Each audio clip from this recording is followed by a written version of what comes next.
What's up, everyone? Today we take a look at Greedent in Open Great League. Greedent is a newly released normal type from Generation 8, and it has really good stats and a pretty good move pool as well. It's running a Bullet Seed, a Body Slam, and Crunch, and with that moveset, it just gets to the charge move so incredibly quickly. It's only 3 Bullet Seeds for the first Body Slam, and after you've thrown 3 Body Slams, all worth 3 Bullet Seeds, the fourth actually only takes 2 Bullet Seeds, so 11 Bullet Seeds for 4 charge moves. Pretty insane. Stats similar to like a Skarmory bulk-wise, so very bulky Pokemon. And with that combination of the stats and the moveset, it's able to beat a lot of the water types and ghost types. And besides that, because it's so tanky, because it's such a spammy and pretty strong moveset, it does decent in like neutral matchups as well. Thing is though, it does get walled by like fighting types. Steel types are pretty damn difficult to deal with.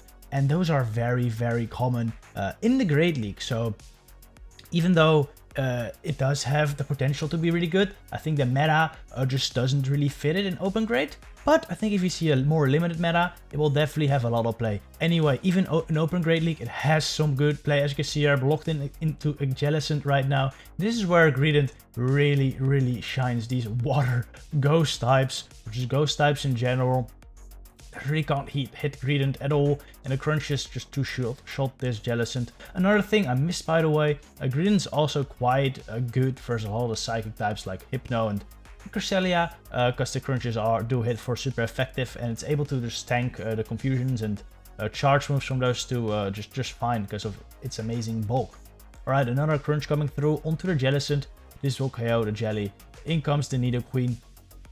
Almost to another Body Slam already. You can see how quickly Greedent charges up to the charge move. At this point, I'm just going to let this go. We're going to farm this down with Skarmory, and it's a great first game right there. Greedent lead into Galvantula. This is quite decent. Look at how fast I'm getting to those Body Slams. I didn't throw immediately, because then you give him like a lot of free extra turns.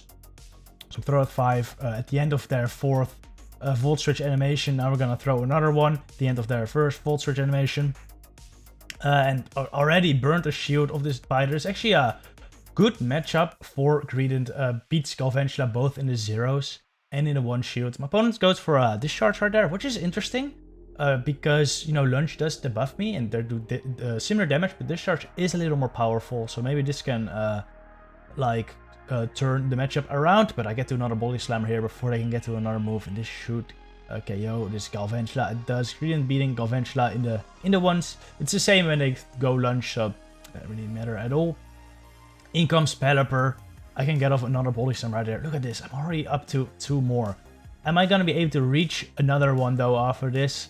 I'll have to survive 2 wing attacks to do it. And I barely don't get there. Now I have Azumarill and Talonflame versus this Pelipper in the back, which is actually quite tough because Pelipper is a good core breaker for Azumarill, Talonflame, beating both of them, but I do have a shield, which I'm going to use right now, expecting them to not to bait my Azu.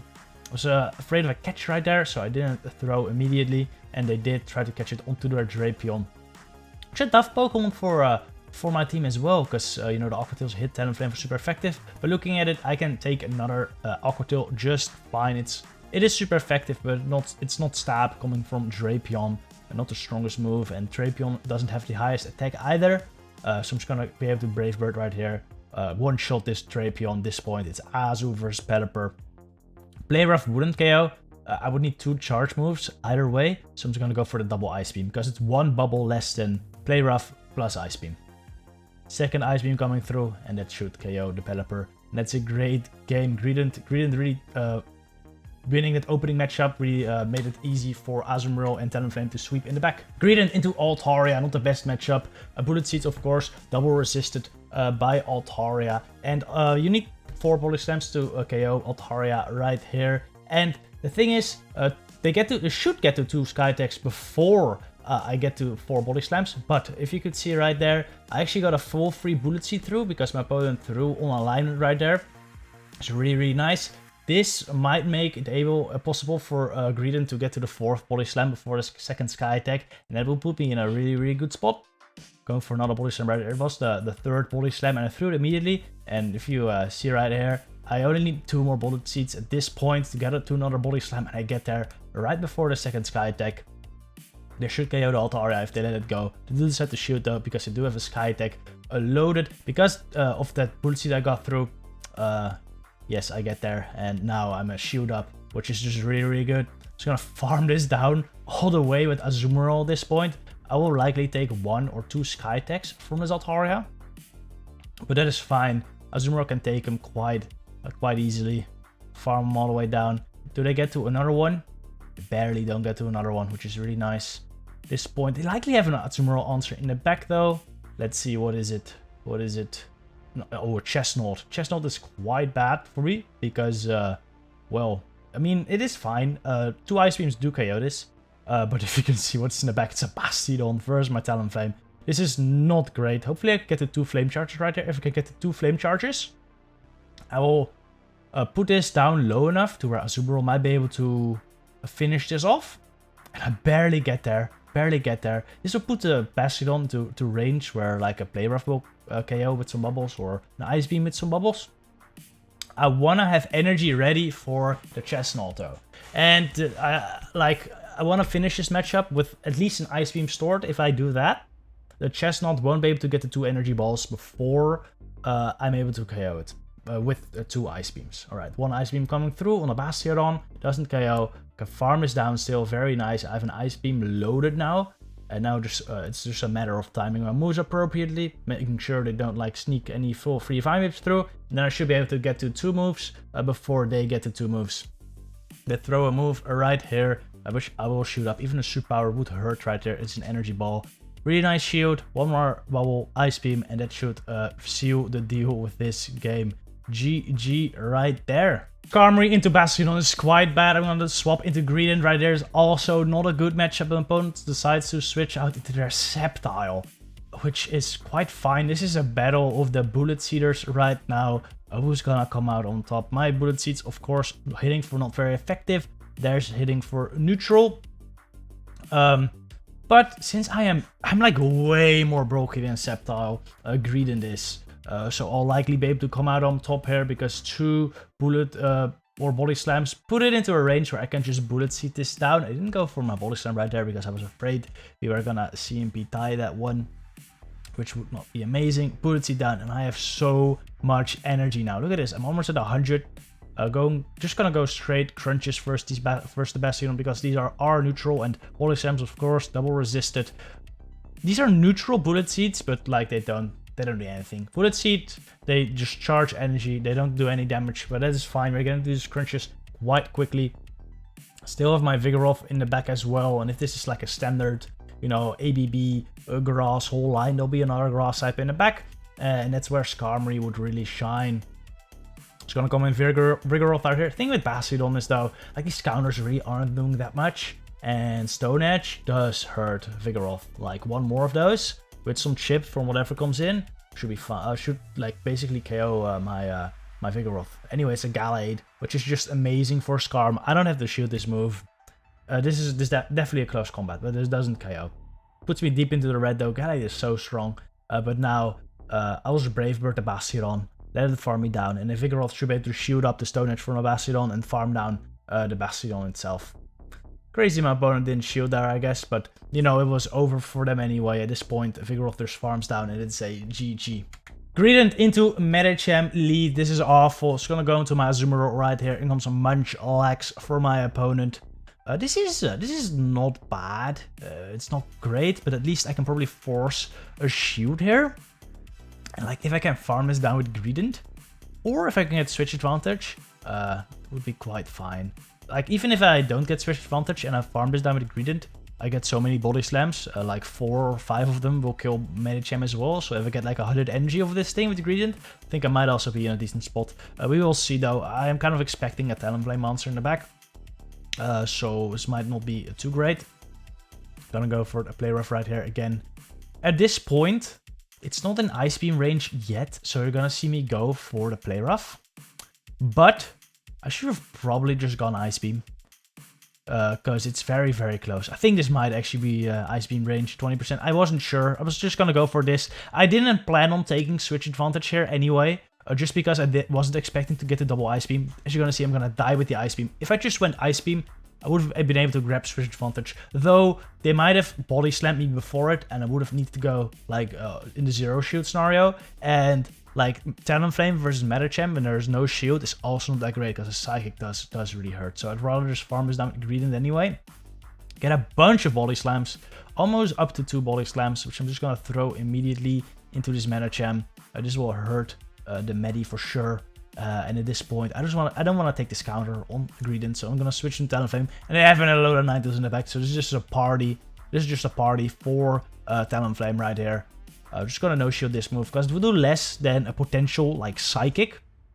For Medicham, I'm gonna overfarm by 1 Incinerate because I know they don't get to the Weather Ball before I can get to my Flame Charge right there. And now it's just a matter of going for the Brave Bird versus the Medi, and that is that is game over now. You're actually gonna see me undercharge this because in the middle I was like, yeah, I kind of want to finish it with Greedent, but no, it already KO, so it's a great game. Skarmory into Nidoqueen, of course, a really good lead running the Vigoroth Greedent line again. Oh, I didn't talk about how I did these battles yet. These of course are not done in GBL because Great League GBL currently is not up. We're still in the Master League rotation.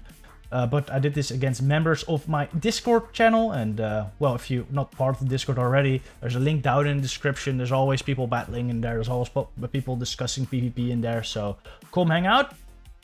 Anyway, we get rid of the Nidoqueen. There's a Scrafty and an Umbreon in the back. This should be very nice for a Vigoroth, and even Greedent versus Umbreon is quite okay. So yeah, at this point, I'll just let my Vigoroth go down. Power Punch does hurt. Vigoroth, of course, and these counters are doing more to Vigoroth than the counters are doing to Scrafty, just because Scrafty, of course, does have Stab. They no-shield that, which is kind of crazy. At this point, I could honestly, I think my opponent just gave up right there, but I want to see how much Greedent can do here. So we're going to comment Greedent right now and just see how close it can get. This Umbreon does have a little bit of energy, but not much. Man, I love this design, though, I must say. I'm a big fan of Squirrels. One of my favorite animals, so Greedent is a really cool Pokemon. I really love his pre-evolution Squirvet as well.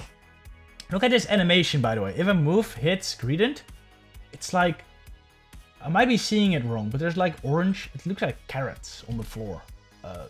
We're gonna see it right now. Wait, maybe we can pause this at the right time. What is that? Yeah, there's a carrot. Do you see that? To the left of it. Can I show it? No. Yeah, what is that? Is it like a carrot? That like falls out of his ass? It looked like it. It definitely looked like it. But I'm not sure anymore. I'm really not sure anymore. Alright, let's try this again. It just pulls at the perfect time. Oh wait, I shielded. No. Alright, that doesn't work. But you saw it, right? It's like a carrot falling out of his ass. But I'm not sure. It is a scroll, right? Yeah, I think it's a scroll. Alright, we're gonna go for another Body Slam right here. At this point, I'll shoot this up again, because I want to see if I can kill this with Greedent. Bullet Seeded down. Come on. Oh, they don't let me get it. But look how close it gets to beating Umbreon in a neutral scenario. Pretty insane, to be honest. Pretty nice. GG. Greedent versus Umbreon, like in the last game. This like we saw in the last game. This is a very close matchup, actually. So I'm just gonna stay into this lead. This will be a very long battle, I think, because these are 2 tanks just spamming charge moves. So I wouldn't be surprised if this battle times out. We're just gonna roll with it, see what happens. Thing is, though, most of the time with an Umbreon in the lead, it's gonna be some good answers to Azumarill in the back. Likely 2 of them, though. Azumarill stays Azumarill versus most things that beat Azumarill. Azumarill does have a little bit of play, like a grass type, it can Ice Beam, or if it's an electric type, like they're usually not that tanky, so a neutral play rough does a lot of damage. So we're just gonna see what it is. Also, like a Nidoqueen is a very common pairing with Umbreon, and Azu can of course just Ice Beam that. Alright, going for another Body Slam right here. I'm pretty hoping I survive this foul play. If I survive this foul play, I'll be able to get to another Body Slam. Well, I needed like a bit more health, but yeah, we die. At this point, I'm just gonna farm it down with Azu. Like I said, there's likely an Azumarill answer in the back or 2, but Azumarill always has a bit of play versus counts. Going for a Psychic on the other end which is really cool to see. I have not played against any Psychic Umbreons, though against Azumarill doesn't really help out, unless they got a defense drop. But Last Resort do have the exact same stats, just different typing. And Psychic, of course, does have the debuff chance, very small, like 10% chance to debuff your opponent's defense. That's the main benefit Psychic has over Last Resort, besides, of course, hitting the fighting types, but that's obvious. Alright, going for the Ice Beam right here. Are they gonna shoot it up? Again, they don't. They're going to Talonflame. Hopefully I can farm this down before. Ooh, they're going to Azumarill. It's not awesome, because, well, I have a Talonflame right here. It's gonna go straight for the Brave Bird. Honestly, I should have considered maybe going Flame Charge right here. Double Flame Charge, Brave Bird. Maybe I could have hit it, especially since they go for the Hydro right there. Just shoot up very nicely. Go for the Brave Bird. Because I just want this chip. Maybe I can, like, if I can get another shield right here, might be able to finish this off with Azu still. Gonna go for the Flame Charge. This Madman decides to no shield, which is just crazy, but a really good move. Because I wasn't gonna go for the Brave Bird there. Unfortunately, we lag and I don't get to my Flame Charge. That's really unfortunate. They go for a Play Rough right here. And then, if I got that shield, I might have been able to reach the Ice Beam to KO them. Yes, I would have been able to. If I got our shield, I would have been able to Ice Beam this Azu. But, you know, that's alright. That's just the game, alright. Greedent did do a lot of work right there. Getting so close to beating Umbreon as a, like, slightly less bulky normal type is very nice. So, great game to my opponent. Skarmory into Pidgeot. Yes, Pidgeot. Yes. Pidgeot, of course, not allowed in GBL right now. But it is allowed in friendly trainer battles because I think the bug is fixed. And it is coming back in Season 9 of GBL. Hopefully, though, I really hope they're gonna nerf it a little bit because Feather Dance is just ridiculous how strong it is. They bring in Medicham against my debuffed Skarmory. This is not great because I'm running an ABB line with Vigoroth and Greedent in the back. Both very weak to Medi. But if I can chip this down enough with Skarm, bring it in range where Body Slam from Greedent KOs, this might be fine. And I think this is the range. So I'm just going to catch this Ice Punch on Greedent. You're going to see how tanky this beast is. I mean, of course, it's just an Ice Punch from Medi, but still does absolutely nothing, which is very nice. Gonna go for a Body Slam right here. This, oh my god. That animation on Greedent is so pretty cute, to be honest. I like it. Alright. Farm it down. And then in comes Stunfisk. This is another weakness for Greedent. Of course, you do have the neutral bullet seeds, the neutral crunches, but both aren't the strongest move attacking-wise. And they're not stab, so they don't really hit Stunfisk that hard, but at least you can do some nice chip damage to put it in range where, like, Vigoroth can take care of it. I died to the Earthquake, unfortunately. Here comes the Pidgeot. I'll go Scarbers, throw my Sky attack immediately. Hopefully, let's see, I'm hoping for no shield right there, but they're smart. They shield it up, and now they're gonna farm me down. Gust is such a strong move, able to farm down the Steel type Skarmory. At this point, I'll go on Vigoroth. No shield this move, because it's likely just a Feather Dance. If it's Brave Bird, that sucks. But if it's Brave Bird, I can just farm this down anyway. And then I still have a shield for Stunfisk. So I think either way, that would have been fine. And I would not have been debuffed, so these counters would do more. So I'm going to go for a Bulldoze straight away, though. Because I'm expecting them to no-shield it. Seeing as I am debuffed, and they might have expected a bait from me. Shield up my Vigoroth right here from this Earthquake, because Earthquake would KO me, and this is a Rock Slide, so good bait by them, but I KO'd them before they get to the Earthquake, and it's a great game, and it was the final match as well. Final thoughts on Greedent. It's very bulky, it does great in neutral matchups. I don't think it really fits the Great League meta though. Too many fighters, steel types, I think, for it to shine, but in a limited meta, I think it's gonna do really well. So take these, I think a week more we have of this event to at least get yourself a good Greedent. Also, we have a Spotlight Hour tomorrow, Spotlight Hour, Squovid Spotlight Hour. Get yourself a good Greedent, alright? Anyway, hope you enjoyed this video. See you next time.